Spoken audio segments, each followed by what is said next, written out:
A special thank you to each of our subscribers who make this channel possible. Here's today's story. In a bold and controversial statement, Israeli Prime Minister Benjamin Netanyahu revealed that Israel has activated certain clans of Palestinians in the Gaza Strip in its ongoing battle against Hamas. This announcement marks a significant shift in Israel's strategy and raises serious questions about the implications of supporting armed groups within the volatile region. Netanyahu's comments, made via social media, are the first public acknowledgement of Israel's backing of armed Palestinian factions. These clans, often rooted in powerful family networks, have historically held varying degrees of control in different areas of the Gaza Strip, and some have even clashed with Hamas in the past. However, the move has drawn criticism from various quarters, with many Palestinians and aid organizations accusing these clans of engaging in criminal activities, including the theft of humanitarian aid.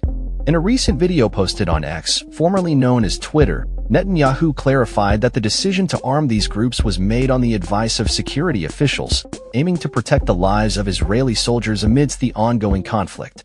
This comes after political rival Avigdor Lieberman, a former deputy prime minister, criticized Netanyahu for allegedly arming unofficial Palestinian groups, warning that these weapons could eventually be turned against Israeli forces. One particular group that has emerged in this context is the Popular Forces, led by Yasser Abu Shabab, a local clan leader based in Rafah. An anonymous Israeli official confirmed that Netanyahu's remarks were directed at this group, which has recently been vocal about assisting in the protection of supply shipments to newly established Israeli-backed distribution centers in the area. Despite the purported support from Israel, the Abu Shabab family has publicly distanced itself from Yasser, stating that he and his followers are no longer linked to the family due to his connections with the Israeli military. This split illustrates the complex dynamics at play within Palestinian society, where allegiances can shift rapidly in response to the changing political landscape.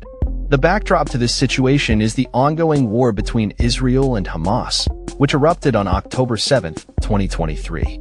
When Hamas militants launched a surprise attack that resulted in the deaths of around 1,200 Israelis and the abduction of 251 others. In retaliation, Israel has conducted a relentless offensive in Gaza, leading to widespread destruction and a humanitarian crisis that has displaced nearly the entire population of 2.3 million. The health ministry in Gaza, controlled by Hamas, reports that over 54,000 Palestinians have lost their lives since the conflict reignited, with a significant portion of casualties being women and children. The ministry's figures do not differentiate between civilians and combatants, further complicating the narrative surrounding the conflict. As the situation continues to unfold, the international community watches closely, raising concerns over the potential ramifications of Israel's decision to arm Palestinian clans. Critics argue that this approach could exacerbate the violence and create new power dynamics within Gaza, where multiple factions vie for control and influence.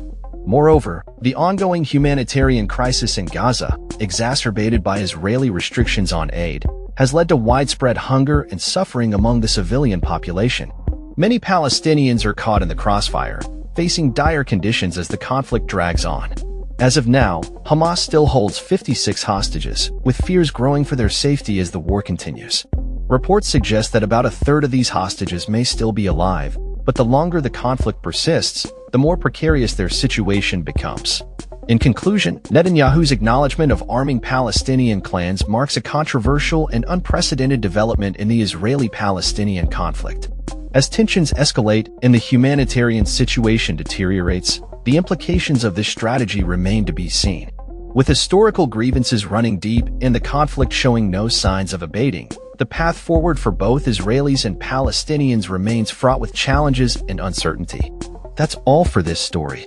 We upload videos every day covering many different subjects, so hit that subscribe button to stay informed. Thanks for watching.